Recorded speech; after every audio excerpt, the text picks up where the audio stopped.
Hi, I'm David Lawrence. In this video, I'm going to talk about and show you how to get up out of a chair and how to lower to a chair with a prosthetic limb.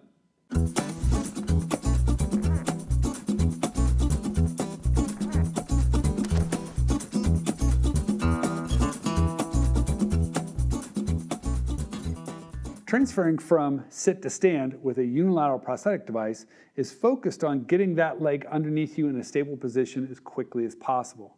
So what you always want the patient to do is scoot forward in the chair, get about halfway out of the chair into a stable position.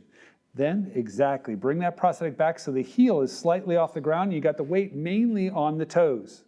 Now she's in a position lower level. What I want this patient to do is keep one hand on the chair, one hand up on the walker, lean her nose over her toes as she does, press down into the ground on the prosthetic side and push all the way up to stand. You'll notice at the end of that motion, her knee really popped back into extension. That's because she was actively pushing on the back of that leg to bring it into extension. It's just what you want to do. As soon as that knee reaches full extension, you have a stable position. If she doesn't reach full extension, that knee's going to be very unstable and she might take a step and lose her balance right off of the first step. When a patient goes to sit, we want to make sure she has the most stable position possible. So the first thing she's going to do, come back to the back of the chair so she can feel the chair on her legs. Reach back with one hand to grab it. As she begins to sit, keep weight into that leg.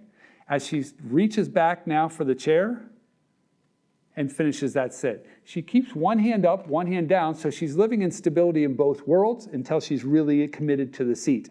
And then she can bring her hand back. If she brings the hand back too quickly, loses her balance forward, she can fall.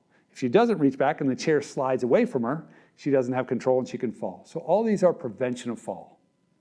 The next transfer is just sit to stand without an assistive device as a patient gains strength. What a lot of patients do is do 90% of the work with their remaining limb.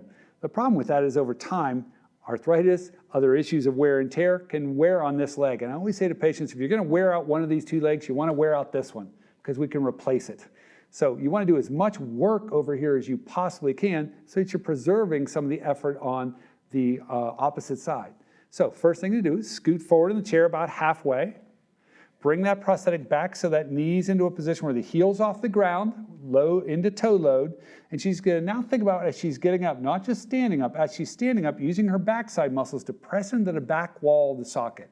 And she's going to press into that back wall until she's all the way vertical.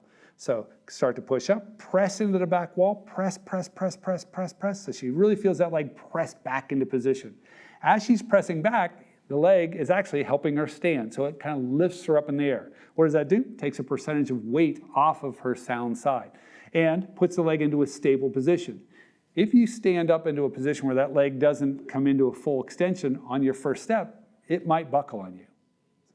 So in this position, what a lot of people tend to do is do all the work over here, press, stand up. This leg stays into a position where it's not fully locked. So at any time, this leg can still bend out from underneath her. So you always want to be in a position where she ends up standing with that leg level or behind and that knee fully locked out. Now, if we're going to sit on a patient who's gained a lot more stability, doesn't need a supportive surface or a walker to hold on to, there's two ways to sit. We're going to assume she has a microprocessor knee, but we're going to assume she doesn't, just has a mechanical knee. So what she's going to have to do on a mechanical knee is get it to unlock. And in most of those knees, that is going to occur from stepping back slightly to create toe load. As you get toe load, press that knee forward till you feel it release, grab the chair, and sit back. All right, so basically what she's doing all the work over here, but she has to unlock that knee before she goes to sit, or she'll have a peg when she's trying to sit down. So at this point, we're looking at a patient who has advanced skills and really wants to learn to sit utilizing the hydraulics of this microprocessor to its max potential. Why? Take some of the pressure off the opposite leg. Again, whenever possible, we want to wear out the prosthetic, not the other leg. So what she's going to focus on here is as she begins to bend that knee, her natural tendency is to sit back and put all the weight on her right leg. So we're going to ask her at this point in time to try to, as she feels the knee bend, keep the weight on that knee and sit right down into the heel of that prosthetic side. So you can, there you go, press right down into the heel, thick, thick, thick, and feel some thickness or resistance back from that knee. So we're going to try it again, get a little bit thicker and a little bit slower when you come down. So at this point in time, we're going to have her bend that knee slightly, keep her weight on it, press down into it, and the thicker or harder she presses into it, the thicker the knee should become. And that gives her resistance and she rides the hydraulic down to the chair.